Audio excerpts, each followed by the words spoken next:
Horror మరియు comedy అనే రెండు రకాల చిత్రాలను కలపడం కష్టం కావచ్చు. మిశ్రమం సరిగ్గా లేకపోతే ఫలితం బలవంతంగా లేదా వికృతంగా అనిపించవచ్చు. అయినప్పటికీ కొన్ని సినిమాలు మలయాళ హిట్ రోమాంచం లాగా సమతుల్యతను సాధించగలుగుతాయి. విష్ణు శశిశంకర్ దర్శకత్వం వహించి అర్జున్ అశోకన్ మరియు బాలు వర్గీస్ నటించిన సుమతి వలవు కూడా ఇదే మార్గాన్ని అనుసరిస్తుంది. కేరళలోని ఒక గ్రామీణ గ్రామంలో జరిగే ఈ కథ సుమతి వలవు అనే రోడ్డు మలుపు చుట్టూ తిరుగుతుంది. స్థానిక జానపద కథల ప్రకారం ఆ మలుపులో సుమతి అనే మహిళ దెయ్యం తిరుగుతుంది. దానిని దాటడానికి ప్రయత్నించే ఎవ్వరినైనా ఆమె చంపేస్తుందని నమ్ముతారు. ఈ చిత్రం అప్పు అనే అర్జున్ అశోకన్ యువకుడి జీవితాన్ని అనుసరిస్తుంది.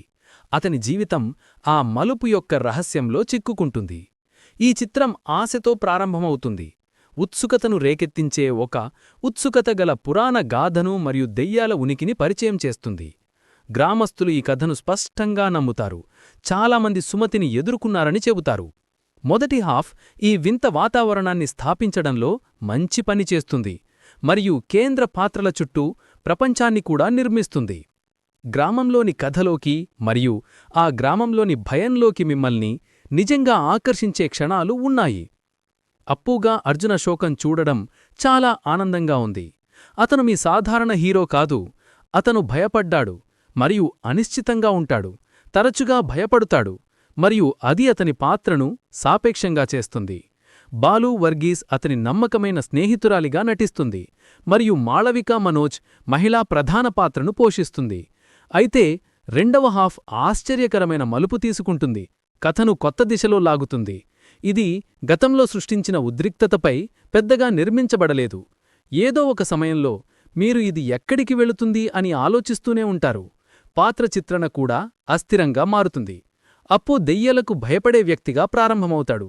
కాని ఈ భయం అకస్మాత్తుగా మాయమవుతుంది. అతను యాక్షన్ రెడీ కథానాయకుడుగా మారుతాడు. ఇది అతని ముందటి చిత్రణకు సరిగ్గా సరిపోదు. అనవసరంగా అనిపించే కొన్ని అతిశయోక్తి హీరో క్షణాలపై కూడా ఈ చిత్రం ఆధారపడుతుంది. సుమతి వలవు సినిమాలో హాస్యం పెద్ద పాత్ర పోషిస్తుంది. అదృష్టవశాత్తు చాలా హాస్యం వస్తుంది. ఈ తేలికపాటి క్షణాలు చిత్రానికి కొంత ఉపశమనాన్ని కలిగిస్తాయి. కానీ కథ ముందుకు వెళుతున్న కొద్దీ భయానక అంశాలను కొద్దిగా బలహీనపరుస్తాయి.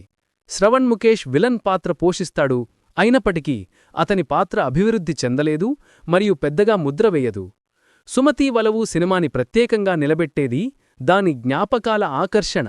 ఈ సినిమా రోమాంచం సినిమాతో పాటు 90ల నాటి దయ్యాల కథలను కూడా ప్రతిబింబిస్తుంది. ఇది వేరే కాలంలోని హారర్ కామెడీలకు ఒక కొత్త అనుభూతిని అందిస్తుంది. బాబీ కురియన్, శివదా, శ్రీపాద్ మరియు గోకుల్ సురేష్ వంటి నటులు తమ ప్రతిభను కనబరిచారు. కాని వారి పాత్రలు ప్రత్యేకంగా నిలబడేంతగా రూపొందించబడలేదు. చివరికి సుమతి వలవు అనేది భయానకతను హాస్యంతో మిశ్రమం చేసే ఒక ఆసక్తికరమైన ప్రయత్నం.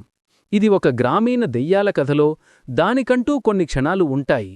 అమలుపరచడం ఎప్పటిలాగా నిలబడకపోయినా ఈ చిత్రం కొన్ని భయాలు, కొన్ని నవ్వులు మరియు మొత్తం మీద నోస్టాల్జియాతో వినోదాన్ని అందించగలదు.